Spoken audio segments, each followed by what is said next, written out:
ഈ പൊറോട്ടയും ബീഫ് റോസ്റ്റും എന്ന് പറഞ്ഞാൽ ഞങ്ങൾ മലയാളികൾക്ക് അത് വെറും ഒരു ഭക്ഷണമല്ല, ഒരു വികാരമാണ്.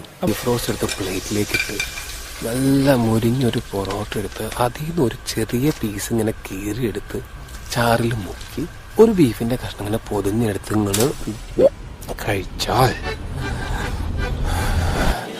എനിക്കിപ്പോ പൊറോട്ടയും ബീഫ് റോസ്റ്റും വേണം.